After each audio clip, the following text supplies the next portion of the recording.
मला पुढे जायला सांगतात आणि मध्ये पार्टिशन ठेवलंय. वा. कोकण ग्रामविकास मंडळाच्या माध्यमातून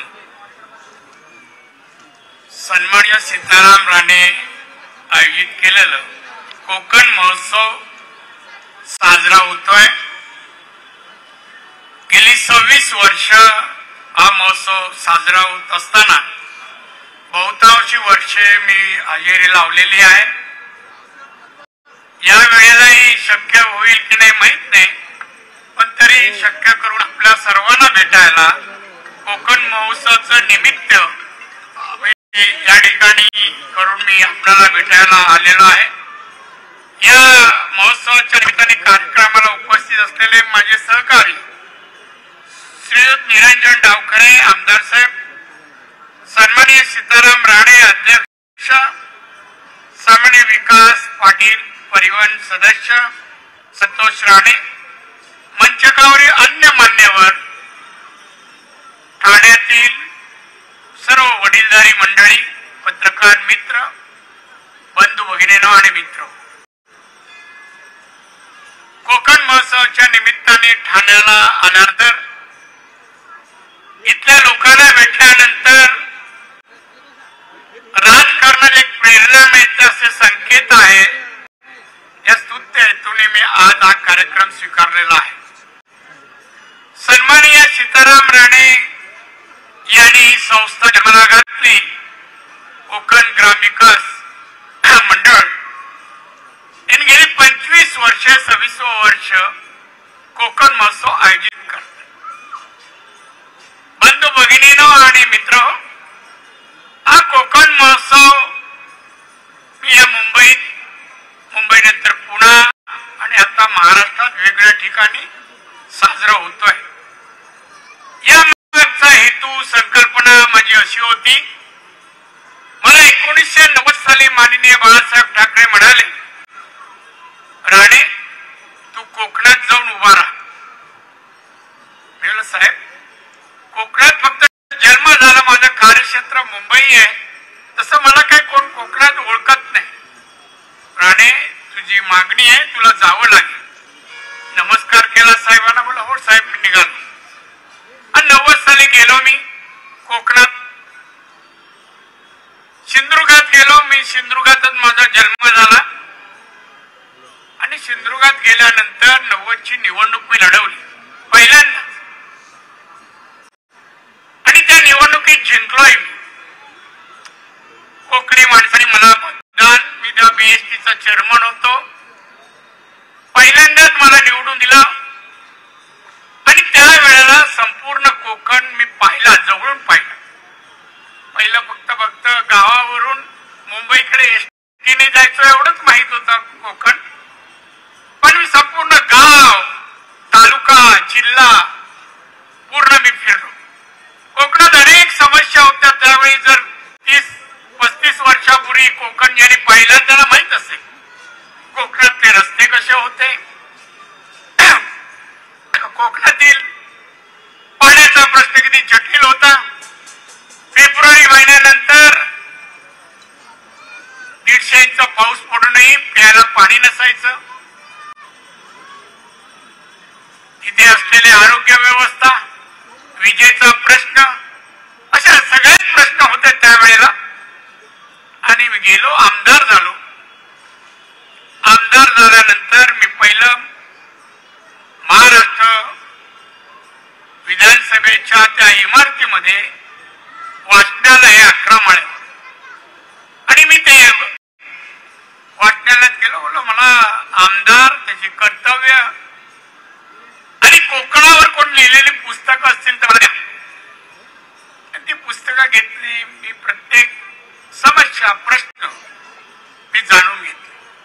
बांधून आजचं कोकण तुम्ही पाहताय, सिंधुदुर्गासारखे रस्ते अख्ख्या महाराष्ट्रात अन्य जिल्ह्यात नाही. तुम्ही जाऊन पहा कुठेही.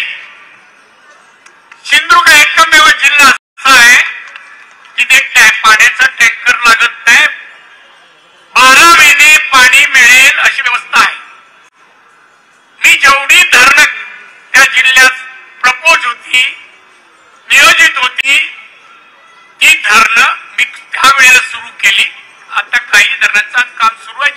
दर नाही.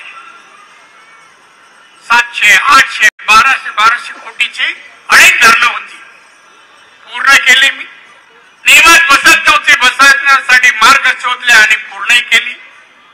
धनगर वाड्यात पण मी लाईट नेली. मागासवर्गीय वस्तीमध्येही रस्ते दिले. काही शिल्लक ठेवलं नाही. शैक्षणिक दर्जा आता तुम्ही पाहता 10वी आणि 12वीचे निकाल मेरिट मध्ये 8 ते 10 मुलं आमच्या सिंधुदुर्ग जिल्ह्याचीच असतात.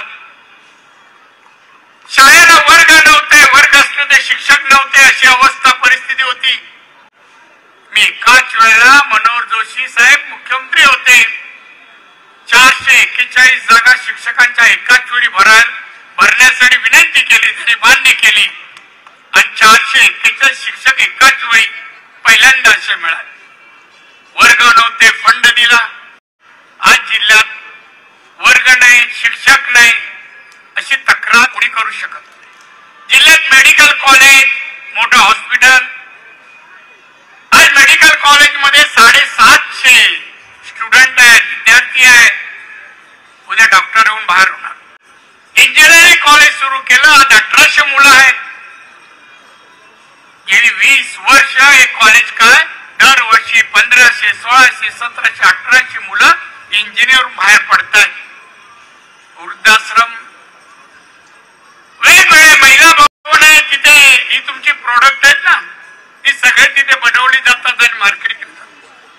हा महोत्सव सुरू करण्यामागचा माझा हेतू होता की कोकणी माणूस, कोकणी मुलूक इथली फळं आणि ते जेवण म्हणजे खाद्यपदार्थ याची ओळख अन्य लोकांना व्हावी, अन्य जाती धर्माच्या लोकांना व्हावी, अन्य राज्यातल्या लोकांना व्हावी.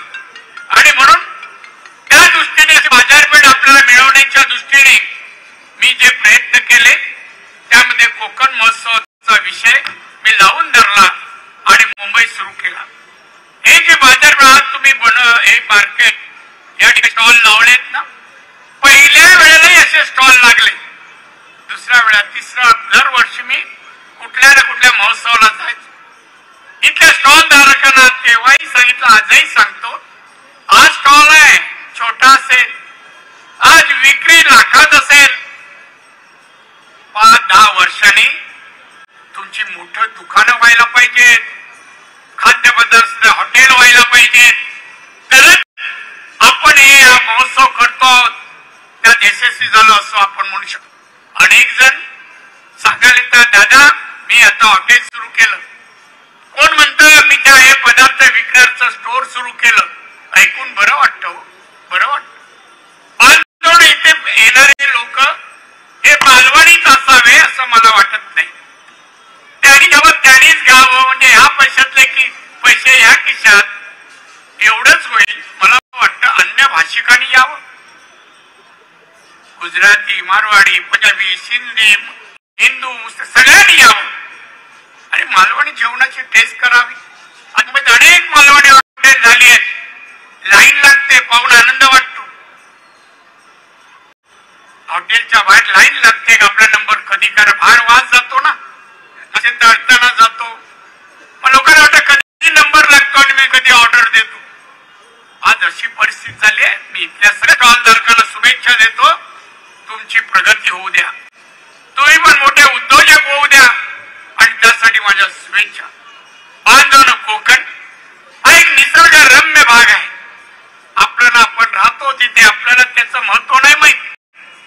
आणि म्हणून मी 97-98ला सिंधुदुर्ग जिल्हा भारतातील एवढे जिल्हे आहेत, एकमेव जिल्हा टुरिझम डिस्ट्रिक्ट पर्यटन जिल्हा म्हणून मी मंजूर करून केंद्राकडून आणला. आज आपण पाहताय सिंधुदुर्गाचं परिवर्तन पर्यटन जिल्ह्यामुळे झालं. तसं निधी तसा येतो, निधी तसा येतो. वेंगुर्ल्याला 5 5 स्टार येतात आणि चौपदरी रस्ता झाला. पहा तुम्ही हायवेने जाताना वाटत नाही कोकणातून चाललो.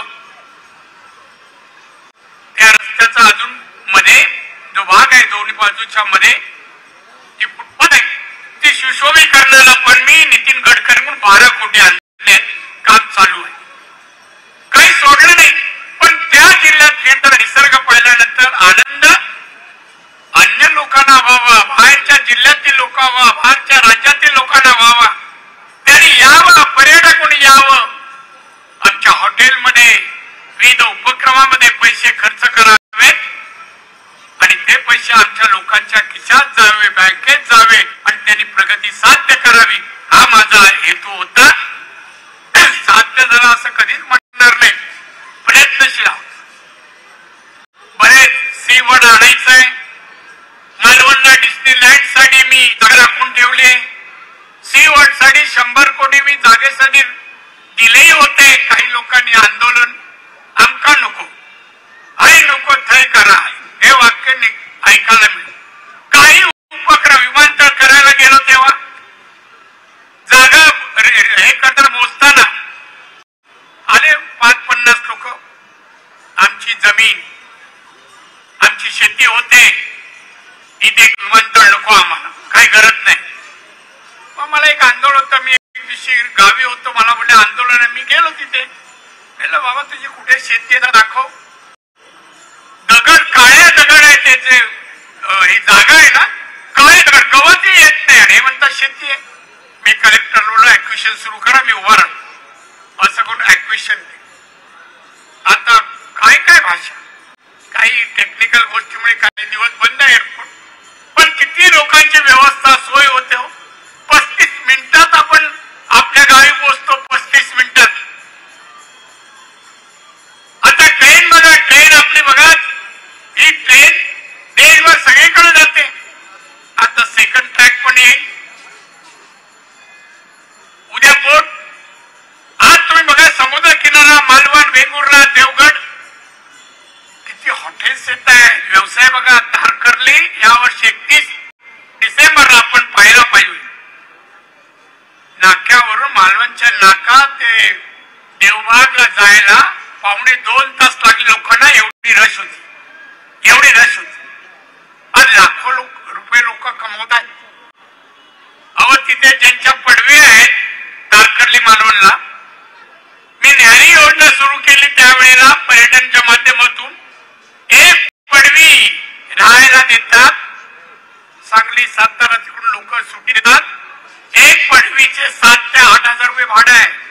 अवेरायचं 5 नाही तर 6,000 भाडे अवेरायचं एक रूमचं, काही ठिकाणी 10 आहे. पण आमच्या तारकर्लीला गेलं तर 7, 8, 10 हजार रुपये घेतात. फक्त त्या पडवी संडास बाथरूमची व्यवस्था आहे आणि टावेल द्यायचं, बाकी काय नाही. बाकी येणारा माणूस आणतो. हे परिवर्तन झालं, अजूनही होईल. मला तसं तारकर्ली हा देवाचा सगळा भाग, तारकर्ली पासून देवबाग, अजून बऱ्याच गोष्टी आणायच्या ज्या सिंगापूरला आहेत, मलेशियामध्ये आहेत. लोक तिकडे जातात, मग इकडे का नको. आणि आता सरकार आपलं केंद्रात आहे, माननीय मोदी साहेब पंतप्रधान आहे, कोणतीही गोष्ट सांगितलं नाही म्हणत नाही. हाँ राणीजी जरूर करेंगे, आश्वासन देतात, पाठपुरा करून सांगतात अधिकार हे होना चाहिए. असे आमचे पंतप्रधान आहेत. महाराष्ट्र राज्याचे माननीय मुख्यमंत्री देवेंद्र फडणवीस आहेत. कोकणाबद्दल आस्था आहे, प्रेम आहे आणि त्यामुळे आपल्या विकासाला वेळ लागणार. बांधवांनो, सीताराम राणेचा संकल्प छोटा असेल त्यावेळेला, पण हा विचार प्रगतीचा मार्ग आहे, व्यवसायाचा मार्ग आहे. एक उदाहरण म्हणून तुम्हाला सांगेन, दरवर्षी मी बोलतो, मुंबई ही महाराष्ट्राची राजधानी आहे. महाराष्ट्र किंवा मुंबई भारताच्या तिजोरीत 33% हिस्सा उचलता महाराष्ट्र किंवा मुंबई, 33%, 1/3. पण त्या वर 33% मराठी माणूस किती? 1% नाही. आर्थिक व्यवहार 1%. हा राग आहे, चीड आहे. मी महाराष्ट्राचा मुख्यमंत्री झालो, गेल्या 35 वर्षांमध्ये जवळजवळ 30 वर्ष मी मंत्री महाराष्ट्रात आहे. मी यावर बोलतो की मराठी माणसांनी व्यवसायात यावं, वेगवेगळे व्यवसाय. तुम्ही म्हणाल मकरचं कुठे काढायचं, काय करायचं, कोणता, अनेक मार्गदर्शनचे एजन्सी आहेत, संघटना आहेत. मी पण एक व्यावसायिक. मी मला इन्कम टॅक्स नोकरीला होतो 13 वर्ष, नोकरी सोडली आणि निवडणुकीला उभा राहील. पण तेव्हापासून मी व्यावसायिक पण होतो, नुसता नोकरी नाही करत होतो. अनेक मुंबई कोणता व्यवसाय केला नाही असं नाही, मला अपयश आलं नाही. 91 ला मी पहिलं मुंबई चेंबूरला रेस्टॉरंट टाकलं. नंतर फक्त वल्ली फिश हे रेस्टॉरंट टाकलं. आज म्हणजे अनेक हॉटेल आहेत, इथे ते गोव्यापर्यंत हॉटेल आहे. यशस्वी होऊ शकतो. मालवणच्या प्रत्येक गोष्टीला आज महत्व आहे, बाजारात किंमत आहे, फक्त लोकांपर्यंत पोहोचवा. साधं तांदूळ आपल्याकडे होता. मी एअर इंडियाने चाललो होतो दिल्लीला. मला थोडी भूक लागली. मी त्या एअरहोस्टेसला बोलवलं. मला मॅडम मला भूक लागली, काय आहे आपल्याकडे? ते सर वनली वेफर आहे. मी कसल्या वेफर आहेत? नाही म्हणे तांदळाचे वेफर. मला हा ना, मी पहिल्यांदा ऐकलं तांदळाची वेफर होते ती. मग दिलं. अच्छा, कुरकुरीत टेस्टी होती. काय होत नाही सांगा? कोलमीची पण वेफर होते, मशीनच निघाली आहे. कॉइन टाकला तुम्ही का वेफरचं पॅकेट येतं कोलमीच्या. नाचणी करायची लोक बंद झाले होते, कारण ते विकत जात नव्हती. बाजरीचा तोच प्रश्न. आज सगळ्या धान्यामध्ये नाचणी आघाडीवर आहे. सगळं नाचणी. मुंबईमध्ये गिरगावमध्ये एक हॉटेल आहे, म्हणजे आपल्या गिरगाव, ते ऑनलाईन सगळं सप्लाय करतात. परवा माझ्या पीएनी मी बोललो, रे हे नाचणीचं कुठे मिळतं बघ. तो गुगलवर गेला, ऍड्रेस काढला आणि त्याने मागितले की ते वेफर, शेव, सगळे पदार्थ नाचणीची. आता ते मार्केट बनवणारे अर्थात मालवणी नाही, ते दुसरेच लोक बनवायला लागले. त्याच्यावर मी जाणार नाही. जाती धर्म आणि उद्योग यावर मी बोलणार नाही. पण त्यांच्या हातात उद्योग आपल्याकडे आपण पाहत बसा. मी ऑफिसला, नरिमन ऑफिसला आजही बसलो होतो. अनेक युवक येतात, साहेब मला नोकरी पाहिजे. काय शिकलायस? एक म्हणतो बीकॉम, दुसरा म्हणतो बीएससी ऍग्रिकल्चर. म्हणजे काय तू व्यवसाय कर, बीएससी ऍग्रिकल्चर. तू व्यवसाय नाही करू शकत? नाही साहेब मला नोकरी करायची. मग बीकॉम वाल्याला विचारलं तुला काय रे? नाही सर मला सरकारी नोकरी पाहिजे. मेरा कार त्याच्या आई वडील बरोबर होते. काय ना व्यवसाय करायला पाठवत नाही कुठला तरी. अनेक मार्गदर्शन करणारे लोक व्यवसायाचे मुंबईत. लोकांच्या गरजा ओळखून बाजारात आपण बनवणाऱ्या पदार्थाची मार्केटिंग होईल, अशी लोकांची गरज, लोकांची चव, याचा अभ्यास करून आपण बनवला पाहिजे काहीतरी. आणि म्हणून हा उद्योग आहे ना, हा उद्योग जरी फक्त स्टॉल धारकांसाठी नाहीये, या पाहण्यासाठी नाहीये, हा याच्यातून शिकण्यासाठी, हा प्रबोधन करण्यासाठी नाहीये, तर काहीतरी शिकावं, आत्मसात करा आणि कार्यान्वित करावं म्हणून हे असतील 5-25. पण उद्या 25-30 हजार लोकांपर्यंत विचार केला, त्यातले 1000-2000 जरी उद्योजक झाले तरी मी जे सुरू केलं त्यात यशस्वी झालं याचं मला समाधान मिळेल. मराठी माणूस आर्थिक सबळ झाला, एखादा उद्योजक भेटला तर मी त्याचं अभिनंदन करू. मला आवडतं. असे अनेक जण आहेत, नाही असं नाही. वेगवेगळ्या क्षेत्रात आज काम करतायत, उद्योजक आहेत वेगळ्या क्षेत्रात. पुण्यामध्ये काही विद्यार्थी इंजिनियर झाल्यानंतर त्यांनी एक कंपनी 5 जणांनी म्हणून काढल्या. त्यात 3 मुली आणि 2 मुलं आहेत. त्यांनी टाटाच्या जेसी घेतल्या आणि ठाण्याच्या बाहेर थोडे जागा घेऊन वर्कशॉप टाकला आणि त्या बसची बॉडी बनवायचं काम ती कंपनी, ती मराठी मुलं, त्या 3 मुली आणि 5 इंजिनियर आहे त्यांनी सुरू केलाय. दुसऱ्याने एक असं डेपो तयार केलाय. त्या डेपोमध्ये पेट्रोल आणि डिझेलचे टँक ठेवतात आणि तुम्ही कॉल केला तर तुम्ही जिथे असाल ना तिथे पेट्रोल आणि डिझेल भरून पैसे घेऊन जाणार.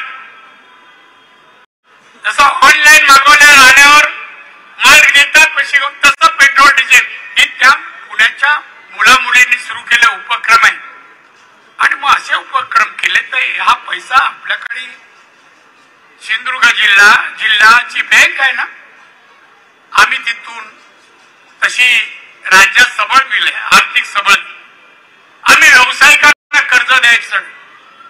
मी 1 वर्ष फक्त पोएट्रीसाठी कर्ज द्यायला दिला अध्यक्ष, फक्त पोएट्री, आणि ते पण पिंजरे आणि पहिला लॉट आम्ही देणार म्हणून, म्हणजे बँक देणार आणि मग महिन्याला पैसे घेऊन जाणार. जो पैसे कर्ज दिलाय तेवढे. आज मानगाव खोऱ्यात बघा लाखोनी कोंबड्या गोवा आणि अन्य मुंबईवर जात आहेत. व्यवसाय चालतो, करायला पाहिजे. चिकाटी जिद्द पाहिजे, बुद्धीची जोड द्यायला पाहिजे. आयुष्यात यशस्वी हो आपण, प्रयत्न करायला पाहिजे. आणि म्हणून मी या निमित्ताने आलोय, तुमचं दर्शन करावं आणि तुमच्याकडून काहीतरी शिकता येईल ते शिकावं आणि ह्या उद्योजकांना प्रोत्साहन द्यावं. आमच्या सीताराम राणे त्यांच्या सवंगड्यांना शाबासकी द्यावी, प्रेरणा द्यावी. या प्रेरणेतून त्यांनी भविष्यात घडावं. आणि म्हणून या स्तुत्यतेतून मी आलो, तुम्हा सर्वांना भेटलो, त्याचा आनंद झाला. सीताराम राणे, मी एवढंच म्हणेन, आप आगे बढ़ो. या मालवणी महोत्सव हा वर्षाची बेगमी नाहीये. त्यातून विधायक, सामाजिक आणि लोकहिताची कामं करा आणि त्याचबरोबर व्यवसाय करून स्वतः सबळ व्हा आणि दुसऱ्यांना सबळ करायला हातभार लावा. हेच आजच्या प्रसंगी मी सांगेन. आणि म्हणून तुम्ही मला अतिशय प्रेमाने स्वागत केलं, मान सन्मान केला आणि आमंत्रित करून मला जो सन्मान दिला त्याबद्दल सीताराम राणे, त्यांचे सवंगडी, सहकारी यांचा मी ऋणी आहे, आभारी आहे. इथे मोठ्या संख्येने तुम्ही सर्व उपस्थित आहात. खरे म्हणजे या कार्यक्रमाला, महोत्सव तुमच्या सगळ्यांमुळे या ठिकाणी शोभा वाढली आणि अतिशय वातावरण निर्मिती झाली. प्रेक्षकांना सर्वांना मी माझ्या कुलदैवत रामेश्वराकडे प्रार्थना करेन, आपल्या सर्वांना माझ्या रामेश्वराने उदंड आयुष्य आणि उत्तम आरोग्य द्यावे, त्यांच्या मनोकामना पूर्ण करोत. असं बोलतो, इथेच थांबतो. जय हिंद, जय महाराष्ट्र.